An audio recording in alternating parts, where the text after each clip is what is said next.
Hello what's up दोस्तों, कैसे हैं आप सभी। एक बार फिर स्वागत करता हूं मैं आप सभी का आपके अपने चैनल में करियर भाई में।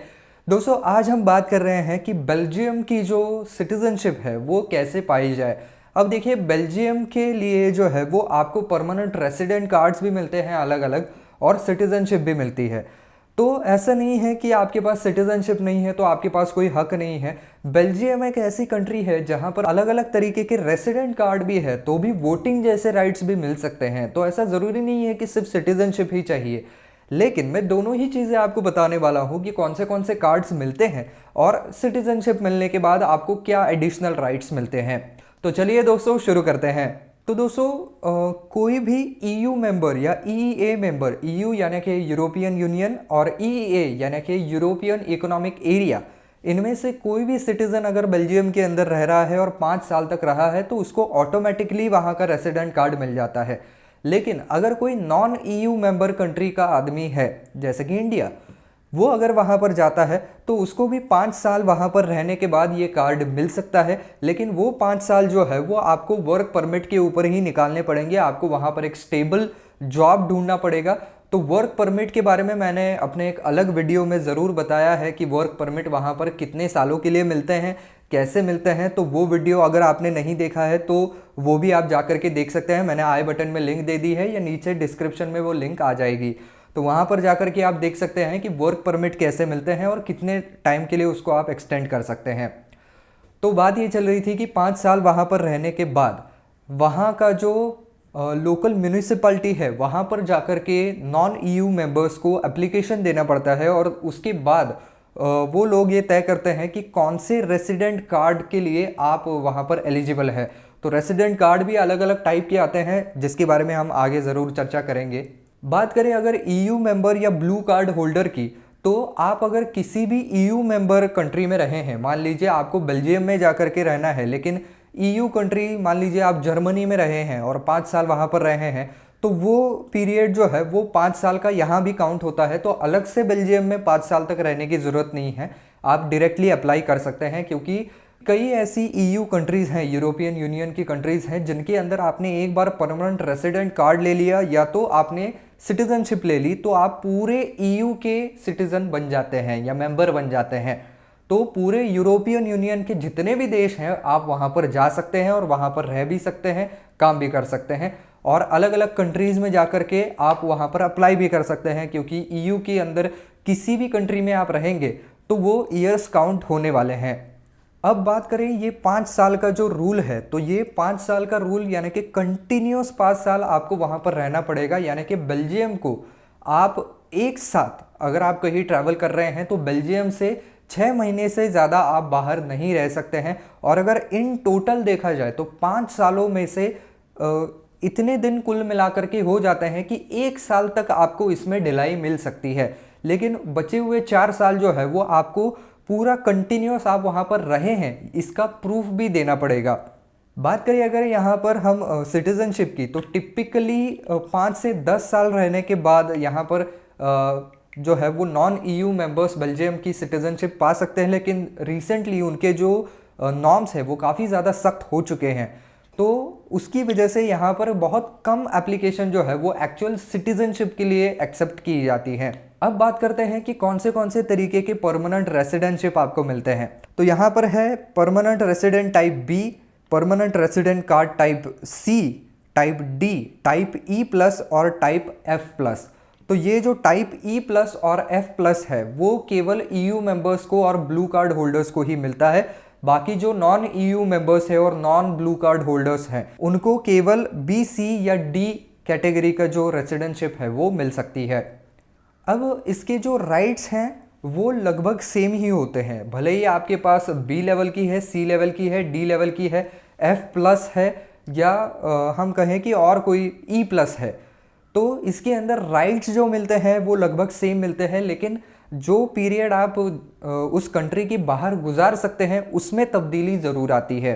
तो राइट्स की सबसे पहले बात कर लेते हैं। तो आपको एक्सेस टू एम्प्लॉयमेंट रहेगा, यानी कि वहाँ पर आप काम कर सकते हैं किसी भी कंपनी में। जो एम्प्लॉयमेंट कंडीशंस और वर्किंग कंडीशंस हैं, यानी कि जो शर्तें हैं, वो भी आपके लिए लागू होंगी। यानी कि आपके एम्प्लॉयर के द्वारा आपको कुछ बेनिफिट्स मिलने हैं या बेल्जियम के अंदर काम करने के लिए आपको कुछ बेनिफिट्स मिलते हैं, तो वो आपको मिलेंगे। और साथ ही साथ आपके कुछ जो उत्तरदायित्व हैं, यानी कि जो आपकी कुछ ड्यूटीज़ हैं, वो भी आपके लिए लागू होंगी।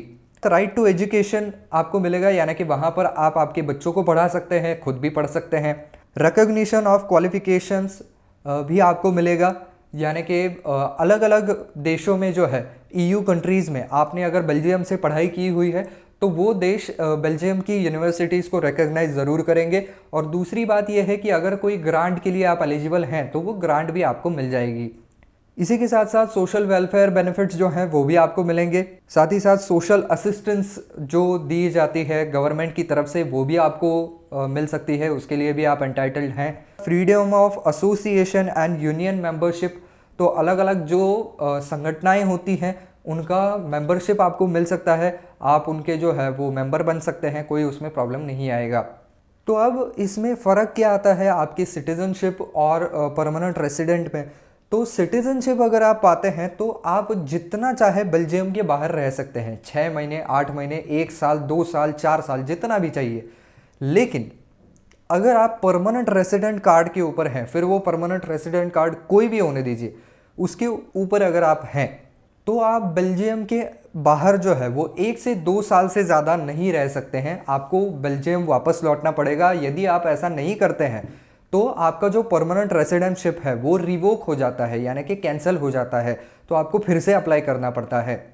लेकिन बात करें अगर यहाँ पर वोटिंग की, तो जो लोग यहाँ पर परमानेंट रेसिडेंट कार्ड के ऊपर हैं और जो सिटीजन्स हैं, उनको अलग अलग जो वहाँ पर इलेक्शंस होती हैं उनके अंदर वोट करने का अधिकार प्राप्त है। लेकिन जनरली जो परमानेंट कार्ड होल्डर होते हैं, परमानेंट रेसिडेंट कार्ड होल्डर जो होते हैं, उनको वहाँ की जो लोकल इलेक्शंस होती हैं उनके अंदर वोट करने का राइट मिलता है, और जो सिटीजन्स होते हैं उनको नेशनल लेवल के इलेक्शंस में भी वोट करने का राइट मिलता है। तो ये थोड़ा सा फ़र्क इसमें आ जाता है। तो दोस्तों अब बात ये कर लेते हैं कि अलग अलग रेसिडेंट कार्ड के जो बेनिफिट्स हैं उनके अंदर क्या क्या तब्दीली आती है। तो सबसे जो लोएस्ट लेवल का होता है वो होता है बी परमिट।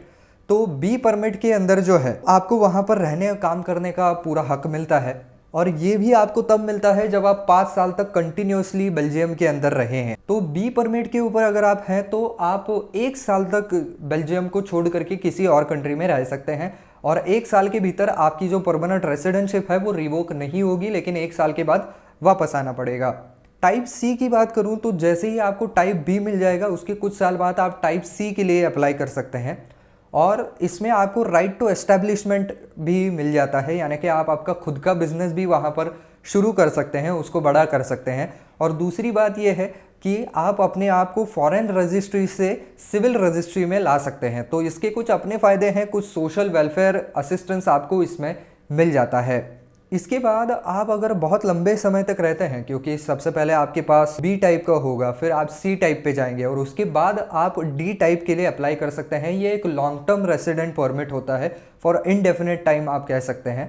लेकिन इसके लिए अगर आपको क्वालिफाई होना है तो आपकी मंथली इनकम जो है वो मिनिमम 793 यूरोज़ की होनी चाहिए, और अगर आपका कोई डिपेंडेंट है तो उसकी मंथली इनकम जो है वो 264 यूरोज़ की होनी चाहिए। और साथ ही साथ इसके लिए आपके पास हेल्थ इंश्योरेंस भी होना चाहिए, और साथ ही साथ आप कोई पब्लिक सिक्योरिटी के लिए रिस्क भी नहीं पोज कर सकते हैं। अगर उनको ऐसा कुछ लगता है तो आपका एप्लीकेशन रिजेक्ट भी हो सकता है। और ये टाइप का जो कार्ड जिनके पास होता है वो सिविल रजिस्ट्री के अंदर रजिस्टर किए जाते हैं ऐसे लोग। और इसका एक फ़ायदा ये भी होता है कि जिनके पास डी कार्ड है, परमानेंट रेसिडेंट डी कार्ड, तो वो लोग बेल्जियम की टेरिटरी को 6 साल तक कंटिन्यूसली छोड़ सकते हैं, बाहर रह सकते हैं, और इस पूरे पीरियड में उनकी रेसिडेंटशिप जो है वो कहीं भी रिवोक नहीं की जाएगी। लेकिन इसके इन 6 वर्षों के भीतर जो है वो आपको ईयू कंट्रीज़ के अंदर ही रहना पड़ेगा। अगर आपको ईयू छोड़ना है तो यही जो रूल है वो 1 साल तक लिमिट हो जाता है, आप 1 साल तक ईयू कंट्रीज़ के बाहर भी रह सकते हैं। तो दोस्तों इसके अंदर जो है अगर आपके पास ब्लू कार्ड है तो आपको ये बी वीज़ा, फिर सी वीज़ा, फिर डी वीज़ा ऐसा कुछ करने की ज़रूरत नहीं है। जिनके पास ब्लू कार्ड है वो 5 साल वहाँ पर रह करके डायरेक्टली डी कार्ड के लिए अप्लाई कर सकते हैं। और इसका एक और बेनिफिट ये भी है कि आपके पास अगर किसी भी कंट्री का डी कार्ड है, लॉन्ग टर्म रेसिडेंट कार्ड है, तो आप किसी दूसरे ईयू कंट्री में भी जो है वो पूरे लॉन्ग टर्म रेसिडेंट के लिए एप्लीकेशन कर सकते हैं और उसके लिए अलग से वीज़ा वगैरह की कोई ज़रूरत वैसे भी नहीं होती है। अब हम बात करते हैं कि भाई ये E+ कार्ड और F+ कार्ड फिर किन लोगों को दिया जाता है। तो जो लोग ईयू के हैं या EEA के हैं, यानी कि यूरोपियन इकोनॉमिक एरिया से हैं या स्विस नेशनलिटीज़ के हैं, वो लोग डायरेक्टली यहाँ पर E+ कैडर का जो कार्ड है वो यहाँ पर एक्वायर कर सकते हैं और वो डायरेक्टली सिविल रजिस्ट्री में ही उनका रजिस्ट्रेशन जाता है, वो फॉरेन रजिस्ट्री में नहीं जाता है। यानी कि इनको सोशल बेनिफिट्स वगैरह जो है वो बहुत जल्दी मिल सकते हैं। तो F+ कार्ड किन लोगों के लिए है? तो जो लोग EU मेंबर्स हैं और बेल्जियम के अंदर 5 साल तक अनइंटरप्टेड रहते हैं, उनके फैमिली मेंबर्स के लिए ये F+ कार्ड जो है वो दिया जाता है। तो दोस्तों अब बात कर लेते हैं कि इनको अप्लाई कहाँ किया जाता है। आपको अगर EU, EEA या स्विस सिटीजन अगर आप हैं और उनके फैमिली मेंबर्स हैं, तो आप रेसिडेंट कार्ड E+ के लिए अप्लाई कर सकते हैं आपके लोकल म्यूनिसिपल ऑफिस के अंदर। और जो नॉन EU या EEA या स्विस सिटीजन नहीं है जो लोग, उनके लिए यहाँ पर लोकल म्यूनिसिपल ऑफिस के अंदर ही आपको ये देना पड़ेगा। इसके बाद ये फेडरल इमिग्रेशन ऑफिस के लिए जाता है रिव्यू के लिए। और अगर आपका यहाँ पर एप्लीकेशन सक्सेसफुल रहा तो आप परमानेंट रेसिडेंट कार्ड वहाँ पर पा सकते हैं। और ये परमिट जो है वो आपको 5 साल के लिए मिलेगा और ये रिन्यूएबल भी होता है। अब बात कर लेते हैं सिटीजनशिप की। तो एक बात मैं आपको बता दूं कि सिटीजनशिप के लिए जो क्राइटेरियाज हैं वो आपको परमानेंट रेसिडेंट कार्ड टाइप के लिए भी लागू हो सकते हैं, जिनमें से एक क्राइटेरिया है यहाँ पर आपके एजुकेशनल क्वालिफिकेशन का और दूसरा है लैंग्वेज का। तो बेल्जियम की 3 मुख्य लैंग्वेजेस हैं, तो ये तीनों में से कोई एक लैंग्वेज एटलीस्ट आपको जो है उसके अंदर आपकी प्रोफिशिएंसी होनी चाहिए, वो लैंग्वेज आपको अच्छे तरीके से आनी चाहिए। तो उसका प्रूफ भी आपको वहाँ पर देना पड़ता है, आप चाहे परमानेंट रेसिडेंट कार्ड लें या सिटीजनशिप लें। अब बात करते हैं सिटीजनशिप की।